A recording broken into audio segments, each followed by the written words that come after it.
Ijoollee keenya guyyaa har'aatiin Koongireesii Federaalawaa Oromoo KFO'n filannoo biyyaalessaa torbaffaa Itoophiyaa waxabajjii 1 deemsifamee fudhatama hin qabu jedheen gabaasa guutuu dhageessu. Oduu keenya itti aanuun mootummaan Itoophiyaa qaala'insi gatii bitootessaa bara 2018 dhiibbantaa 9.4 gad bu'ee jira jedheen.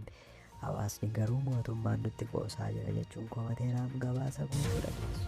Oduu keenya itti aanuun paartiin sirna nafxanyaa faarsuu fi siyaasa olaantummaa Amaaraa leellisuun beekamu Izeemaan mootummaan federaalaa wayyaanee akka balleessuuf waamicha dhiyeesseen gabaasa guutuu dhageessu. Oduu keenya xumuraatiin lammiileen Itoophiyaa 4 Saa'ud Arabiyaatti fannifamuun isaanii dhaga'ameen gabaasa guutuu dhageessu. Alaamanni isaan nagaa daawwattoota biiftuu miidiyaa oduu yeroo kanaaf qabanne dhufneen faana turaan affeeraa keenyaam. Oduu keenya jalqabaatiin Koongireesiin Federaalawaa Oromoo KFO'n filannoo biyyaalessaa marsaa torbaffaa Itoophiyaan waxabajjii 1 deemsee fudhatama hin qabu jedheen. KFO'n filannoo walabaa qaqqabeessaa fi amanamaa ta'e gaggeessuuf haldureewwan bu'uuraa kanneen akka walitti bu'iinsa hatattamaan dhaabuu, hidhamtoonni siyaasaa halduree tokko malee akka hiikaman, waajjiraaleen paartii siyaasaa cufaman akka banaman, seeronni miidiyaa fi jaarmiyaalee siivilii ukkaanfaman akka haqaman, akkasumas boordii filannoo biyyaalessaa Itoophiyaa walaba ta'ee fi waliigalteen irra ga'ame akka hundeeffamuu fi humnoonni nageenyaa loogii siyaasaa irraa bilisaa fi walaba ta'an gaafataa turuu ibsee jira. Haa ta'u malee mootummaan sagalee mormitootaa fi wawwaannaa uummanni Itoophiyaa ce'umsa dimokiraasii dhugaatiif taasise moggaatti dhibuu fi fooyya'inoota murtaa'oo ta'an kana tuffachuun filannoo fakkeessaa gaggeessuutti seenee kan jiru ta'uu KFO'n ibseera. KFO'n seera kabajuuf qofa kaadhimamtoota muraasa dhiyeessuun hirmaannaa baay'ee daangeffamee fi mallattoo filannoo qofa taasisee jedhe. Filannichi hanqinoota bu'uuraatiin kan guutamee fi mirga filachuu lammiilee dhiibaa ture kan jedhe KFO'n waraanni mancaasan naannolee Oromiyaa fi Amaaraa keessatti gaggeeffamaa jiru baadiyyaa bal'aa fi ollaa magaalotaa keessatti filannoo amanamaa gaggeessuun gonkumaa akka hin danda'amne taasisee jira jedhe.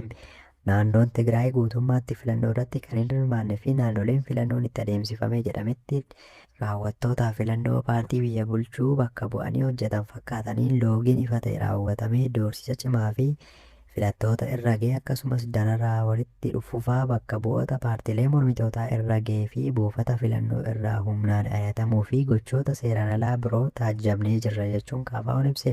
Dabalataanis taajjabdoonni biyya keessaa irratti dhorkaan tooftaa ta'ee taasifamuu kan ibse KFO'n taajjabdoota gamtaa Afrikaa fi gaad muraasa irraa kan hafe taajjabdoonni idil-addunyaa biroo kan hin argamne ta'uun isaa warri taajjabiif argamanis waraana biyyattii keessatti gaggeeffamaa jiruun kan ga'e magaalaa gudditti Finfinneedhaan filannicha haala hiika qabuun taajjabuu dadhabuun isaanii oduu keenya itti aanuun mootummaan Itoophiyaa qaala'insi gatii bitootessa bara 2018 dhiibbantaa 9.4 gadi bu'ee jira jedhe. Hawaasni garuu mootummaan nutti qoosaa jira jechuun komateera. Mootummaan liqiin baankii biyyaalessaa irraa fudhatamu guutummaatti dhaabbatee akka jirus dubbate. Ministeerri maallaqaa Obbo Ahmad Shidee mana maree bakka bu'oota uummataatiif bajata mootummaa federaalaa bara 2019 irratti ibsa kennaniiru. Mootummaan waggoota lamaan darban keessa hanqina bajataaf baankii biyyaalessaa irraa liqaa tokkollee akka hin fudhanne Obbo Ahmad Shidee eeraniiru. Kun ammoo qaala'insa gatii to'achuuf gumaacha guddaa qabaa jechuun dubbataniiru. Dinagdeen Itoophiyaa guddina saffisaa galmeessaa jiraachuu kan dubbatan Obbo Ahmad Shidee bara 2017 guddinni dinagdee dhiibbantaa 9.2 ture. Bara kana ammoo dhiibbantaa 10.2 ni ga'a jedhamee eegamaa jedhaniiru. Haa ta'u malee garuu dhugaa qabatamaa biyyattii keessa jiru yoo ilaallu qaala'insi jireenyaa hawaasatti mataa dhukkubbii ta'aa jira jedhame. Mootummaan garuu qaala'insa jireenyaa baruma baraan hir'ateera jechuun hawaasatti himuu itti fufeera kan jedhan qaamoleen hawaasaa tokko akka jedhanitti mootummaan utuu gabaa tasgabbeessuun irra jiru diraamaa sobaatiin qaala'insa jireenyaa gadi bu'ee jedheen sobuun tuffii uummataaf qabu agarsiisa jechuun komataniiru. Qaala'insi gatii hagayyaa bara 2014 dhiibbantaa 34.5 ga'ee ture bitootessa 2018 gara dhiibbantaa 9.4 gadi buusuun danda'ameera kan jedhan ministeerri maallaqaa Obbo Ahmad Shideeti. Kunis jijjiirama dinagdee gooroo fi oomishtummaa dabaluun kan argame akka ta'e himaniiru. Jijjiiramni sirna sharafa alaa hanqina sharafa alaa furuu fi gabaa seeraa fi seeraan ala gidduutti garaagarummaa jijjiiramni sirna sharafaa alaa hanqina sharafa alaa furuu fi gabaa seeraa fi seeraan alaa gidduutti garaagarummaa akka dhiphatu taasiseera jedhaniiru. Mootummaan yoo akkana jedhayyuu dhugaan lafa jiru kan biraadha jedhame. Oduu keenya xumuraatiin paartiin sirna nafxanyaa faarsuu fi siyaasa olaantummaa Amaaraa leellisuun beekamu Izemaan muddama waraanaa naannoo Tigraay keessatti irra deddeebiin mul'achaa jiru ilaalchisee ibsa ejjennoo jabaa baaseera. Paartichi ibsa isaa kanaan mootummaan federaalaa garee dhimma kanaan wal qabatu hooggansa murna seeraan alaa kan garee wayyaanee irratti tarkaanfiin seeraa jabaa akka fudhatamu gaafateera. Ibsi Izemaa akka agarsiisutti erga wayyaaneen sirna dargii kuffistee gara aangootti dhuftee jalqabee seenaa adeemsa siyaasa biyyattii keessatti balleessaawwan adda addaa raawwachaa turteetti jedha.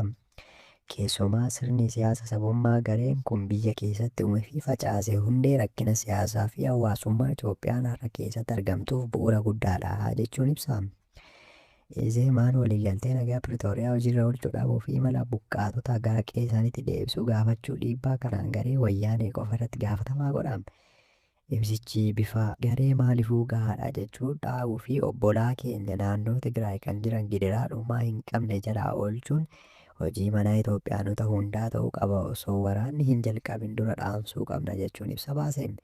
Dabalataan Izemaan adeemsa garee kanaan akka agarsiisutti hooggansa muraasaa dantaa mataa isaaniitiif kan fiigu uummanni Tigraay gidiraa dabalataa keessaa kan seeniif tarkaanfiin seeraa garee seeraan alaa kana qofa irratti xiyyeeffate fudhatamuu qabaa jedhama.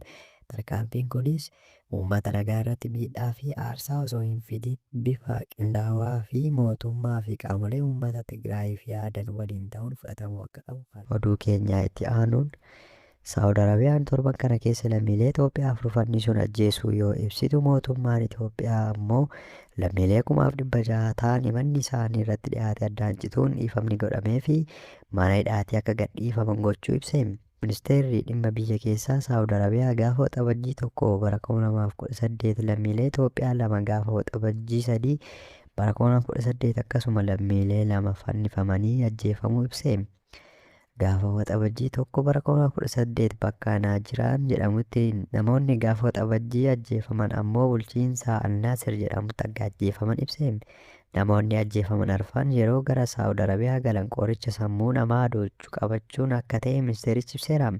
Ministeerri dhimma alaa Itoophiyaa ammoo lammiilee isaa mana hidhaa Saawud Arabiyaa jiran 1,655 fi manni isaanii ariifamaan akka gadhiifaman taasisuu ibseera. Dhaabbanni mirga namoomaaf falmu Human Rights Watch ji'a caamsaa keessa ibsa baasee lammiileen Itoophiyaa 3 murtoo du'aan Saawud Arabiyaa keessatti ajjeefamuu ibse. Murtoon du'aa namoota 65 irratti darbe ammoo hojiirra oolman isaa akka tursiifamu taasifamuu ibse.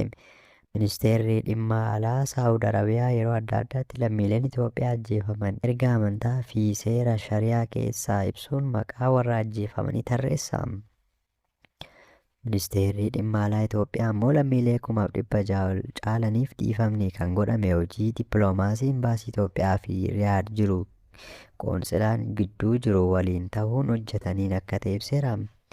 Dhaabbanni Human Rights Watch lammiileen Itoophiyaa 65 ta'an baala sammuu adoochuu waliin qabamuun himatamanii murtoon du'aa irratti darbeera jedhe. Dhaabbanni mirgoota namoomaa idil-addunyaa ibsa caamsaa 21 bara 2018 baasee lammiileen Itoophiyaa dabalatee lammiileen biyyoota adda addaa irratti murtoon du'aa raawwachuu ibse. Dhaabbileen mirgoota namoomaa lammiileen biyyoota alaa murtaa'oo du'aa irratti darbe adeemsa seeraa fi kenniinsa haqaa gahaa hin arganne jechuun mootummaa Saawud Arabiyaa qeeqaniiru jedhame.